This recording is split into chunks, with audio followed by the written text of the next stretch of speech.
মুসলমান ইমানদার আল্লাহর প্রশংসা করব কিভাবে? আল্লাহ নিজে শিখিয়ে দিলেন, বান্দা শব্দ আমি আল্লাহ শিখাইলাম, আলহামদুলিল্লাহি রাব্বিল আলামিন। আলহামদুলিল্লাহ, সমস্ত প্রশংসা কার জন্য হবে? এমন একজন আল্লাহ যিনি সমগ্র জগতের প্রতিপালক। আল্লাহর প্রশংসা করলাম, শব্দ শিখালেন আল্লাহ। 2 নম্বরে আল্লাহর গুণগান বর্ণনা করো। বান্দা গুণাগুণ বর্ণনা করতে গিয়ে কোন শব্দ কি বলে ফেলো বলা যায় না। এই শব্দ আমি আল্লাহ শিখিয়ে দিলাম। আর রহমানির রহিম,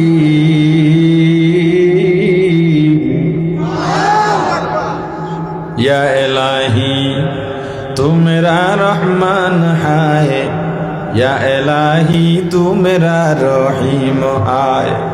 আল্লাহ আপনি দয়াবান মেহেরবান, আপনি দুনিয়ায় দয়া করবেন, পরকালেও দয়া করবেন।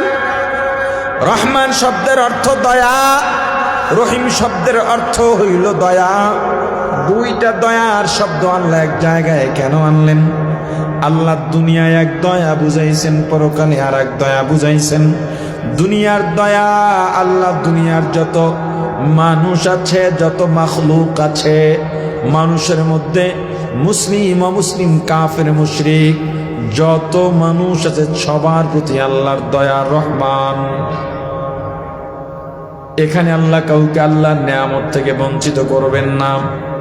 কাফেরদের প্রতিও আল্লাহর দয়া, কোন অর্থে? আল্লাহ তাদেরকে আল্লাহর রিজিক থেকে বঞ্চিত করেন নাই। কিন্তু পরকালে আল্লাহর দয়া আম হবে না। আল্লাহ যাকে চাইবেন তাকেই দয়া করবেন, অন্য কাউকে নয়। যেমন কিয়ামতের ময়দানে বড় মুমূর্ষ অবস্থা, মায়া লাগবে, অভিমান করে বলবে, আপনাকে দুনিয়ার মধ্যে বারবার বলেছিলাম মূর্তি পূজা ছাড়েন, শিরিক ছাড়েন, তাওহীদে ঈমান আনেন, আল্লাহর একত্ববাদ বিশ্বাস করেন। আপনাকে এই কিয়ামতের কথাও বলেছি, কত ভয় প্রদর্শন করেছি, কিন্তু আপনি আমার কথা মানেন নাই, কর্ণপাত করেন নাই। তখন বাবা ডেকে বলবে, আজকে আর তোমার অবাধ্য হব না, তুমি যা বলবা তাই মানব। পয়গম্বর আল্লাহর কাছে গিয়া বলবেন, আল্লাহ আমার সঙ্গে আপনার প্রতিশ্রুতি ছিল, ওয়াদা দিয়েছিলেন আমাকে লাঞ্ছিত করবেন না, আমাকে আপনি অপমানিত করবেন না। আল্লাহ আমার বাবা যদি আজকে জাহান্নামে যায়, আমি অপমানিত হব, লাঞ্ছিত হব। আল্লাহ ডাক দেয়া বলবেন, পয়গম্বর আমি আল্লাহ কাফের মুশরিককে জান্নাত দেব না। ওখানে আল্লাহর দয়া নাই, এর প্রতি আল্লাহর দয়া নাই। কাফের মুশরিককে আমি আল্লাহ জান্নাত দেব না। এরপর পয়গম্বর কি বলা হবে? আপনি পায়ের দিকে তাকান অথবা নিচের দিকে তাকান। পয়গম্বর নিচের দিকে তাকিয়ে থাকবেন। জন্তু জানোয়ার আক্রমণ করে যেভাবে ফেলে রাখে, ওভাবে তার বাবাকে রক্তাক্ত অবস্থায় ফেলে রাখা হয়েছে। একদল ফেরেশতা জাহান্নামের শিকল হাতে পায়ে লাগিয়ে জাহান্নামে টানতে টানতে নিয়ে যাচ্ছে। يوم لا ينفع مال ولا بنون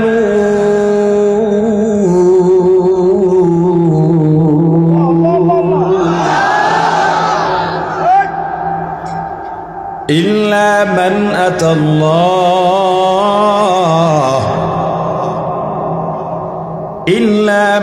أتى الله بقلب سليم।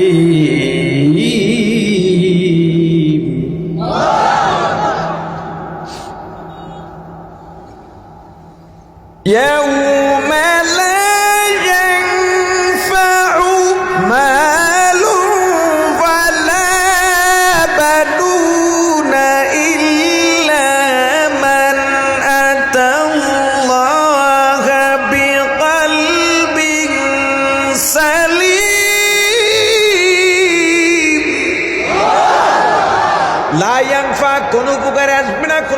ফায়দা দেবে না। মালুন ওয়ালা বানুন, ধন সম্পদ, সন্তান সন্ততি, পিতা মাতা, বন্ধু বান্ধব, পদ পদবী, প্রতিপত্তি, বংশ মর্যাদা, ক্ষমতা কিয়ামতের ময়দানে কোনো কাজে লাগবে না। কারণ ওই জায়গায় যে কেউ আল্লাহর দয়া পাবে না। কাফের মুশরিক যারা, দুনিয়ার মধ্যে যারা আল্লাহর নাফরমানি করেছ, আল্লাহর নিয়ামত ভক্ষণ করতেছ, নিয়ামত পাচ্ছ, আল্লাহ তোমাকে বৃষ্টি থেকে বঞ্চিত করছেন না, আল্লাহ শস্যাদি থেকে তোমাকে বঞ্চিত করছেন না, পানি থেকে বঞ্চিত করছেন না, আলো বাতাস থেকে তোমাকে বঞ্চিত করছেন না। কিন্তু কিয়ামতের ময়দান তুমি আল্লাহর কোনো দয়ার ভাগীদার হইতে পারবা না। কিয়ামতের ময়দানে তারাই দামি হবে, ইল্লা মান আতাল্লাহ। আল্লাহ বলেন যারা আমি আল্লাহর কাছে আসবে, বিকলবিন সালিম, একটা শুদ্ধ কলব নিয়ে, পরিচ্ছন্ন কলব নিয়ে যারা আসবে, তারাই কিয়ামতের ময়দানে দামি হবে। হোক সে বড়লোক, হোক সে গরিব, হোক সে কালো, হোক সে ফর্সা, এগুলোর কোনো ভেদাভেদ নাই। যার কলবটা পরিষ্কার, কিয়ামতের ময়দানে তার দাম হবে দুনিয়ার সব থেকে বেশি। একটা কথা ভালো করে শুনে নেন, আমার রাসূল বিদায় বেলা বলে গেছেন, তারাকতু ফীকুম আমরাইন লান তাদিল্লু মা তামাসসাকতুম বিহিমা, কিতাবাল্লাহি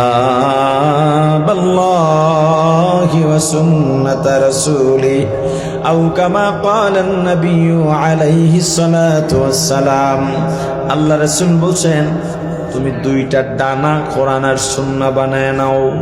কোরআন আর সুন্নাহকে দুইটা ডানা বানাও, একটা ডানা কোরআন আর একটা ডানা সুন্নাহ। কবুতর বা পাখি যদি তার নীড়ে পুষতে চায়, তার বাসায় পৌঁছতে চায়, কয়টা পাখার প্রয়োজন হয়? জোরে।